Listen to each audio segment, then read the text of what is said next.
saya bicara dengan Presiden Donald Trump, ya alhamdulillah juga penuh dengan alot, akhirnya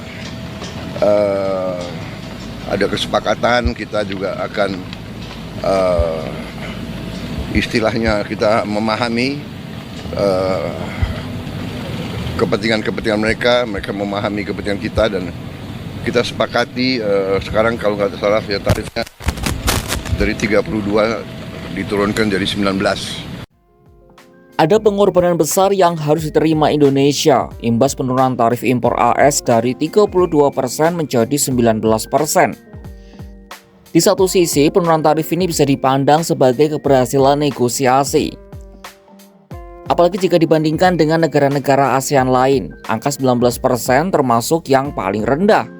Namun di lain sisi, Indonesia sebenarnya juga harus membayar harga mahal, mulai dari tak boleh mengenakan tarif apapun atas ekspor AS, lalu kewajiban untuk membeli lebih banyak barang-barang mereka, sampai penguasaan AS terhadap sumber daya penting negeri ini. Jadi apa saja hal yang harus Indonesia korbankan demi penurunan tarif resiprokal Trump? Simak informasi lengkapnya dalam video berikut.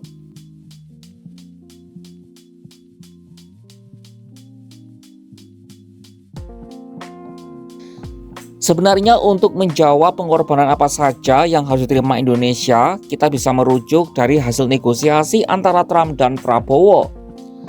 Pertama, kesepakatan dagang terbaru ini membuat produk ekspor dari AS ke Indonesia tidak dikenakan tarif.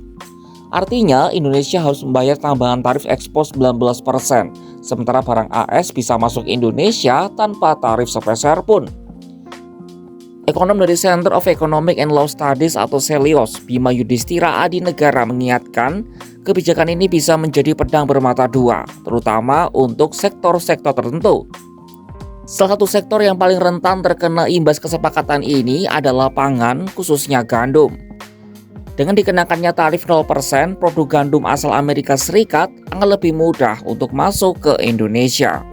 Bima mencatat selama 2024 nilai impor Indonesia dari AS mencapai 5,37 miliar dolar Amerika Serikat atau sekitar 87,3 triliun rupiah. Ini berlaku untuk 5 komoditas utama, yakni migas, produk farmasi, serealia, gandum, suku cadang pesawat, dan produk elektronik. Menurutnya, jika tidak dikelola dengan baik, bebas tarif AS bisa berpengaruh negatif terhadap surplus neraca perdagangan Indonesia. Merujuk data United States Trade Representative atau USTR, per 2024 Indonesia menempati posisi ke-23 sebagai mitra dagang terbesar AS. Total nilai perdagangan antara Indonesia dan Amerika Serikat pada tahun 2024 mencapai 40 miliar dolar Amerika Serikat atau sekitar 651 triliun rupiah. Indonesia total mencatatkan surplus perdagangan hampir sebesar 18 miliar dolar Amerika Serikat atau sekitar 293 triliun rupiah. Tarif AS ini juga berpotensi mengorbankan pasar dan devisa Indonesia tanpa timbal balik strategis jangka panjang. Sebagai antisipasi, Bima menyarankan agar pemerintah segera mengambil langkah antisipatif.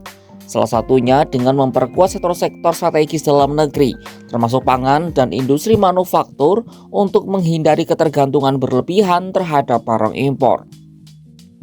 Poin kesepakatan kedua adalah Indonesia wajib membeli produk-produk Amerika Serikat dengan nilai tertentu. Di antaranya pembelian produk energi senilai 15 miliar dolar Amerika Serikat atau sekitar 244 triliun rupiah. Selanjutnya pembelian produk pertanian senilai 4,5 miliar dolar Amerika Serikat serta pembelian 50 unit pesawat Boeing termasuk diantaranya tipe Boeing 777. Maskapai Garuda belum lama ini terlibat pembicaraan untuk membeli antara 50 hingga 75 pesawat Boeing. Kondisi ini disebut dapat meningkatkan tekanan pada neraca pembayaran dan neraca perdagangan Indonesia.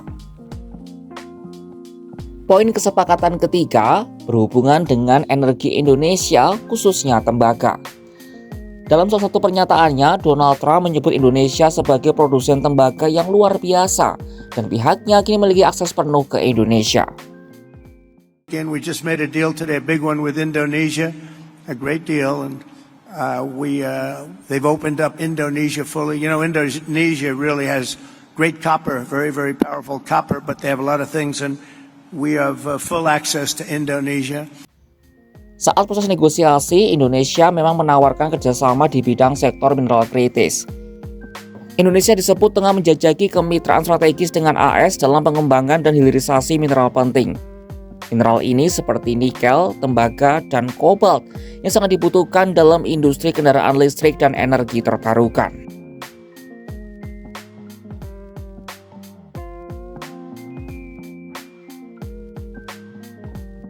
Dengan sederet pengorbanan yang harus kita terima, apakah tidak ada keuntungan yang bisa didapat? Bagi sejumlah pihak, jawabannya ada. Seorang ekonom di Universitas Paramadina, Wijayanto Samirin memandang impor produk AS dalam kesepakatan memang produk yang dibutuhkan oleh Indonesia.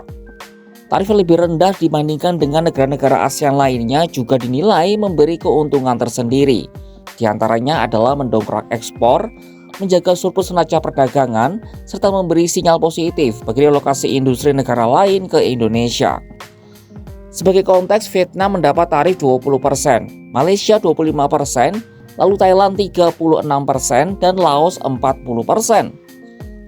Sementara Kepala Ekonom Bank Permata Joshua Pardede menilai RI punya kesempatan untuk mengimpor teknologi maju dari AS dengan harga yang lebih murah, termasuk juga peralatan investasi, lalu produk teknologi informasi dan komunikasi, serta produk bernilai tambah tinggi lainnya.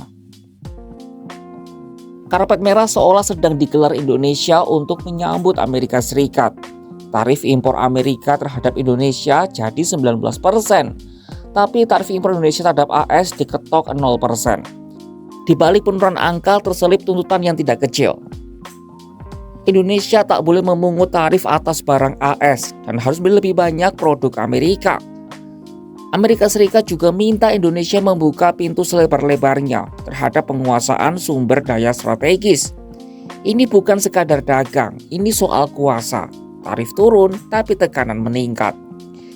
Seolah kita diajak menari di lantai diplomasi, tapi musiknya dari mereka dan ritmenya juga mereka tentukan. Lalu sejauh apa Indonesia bersedia membuka pintu dengan imbalan angka yang tampak menguntungkan di atas kertas? Saksikan kabar lainnya hanya di kanal YouTube Kompas.com.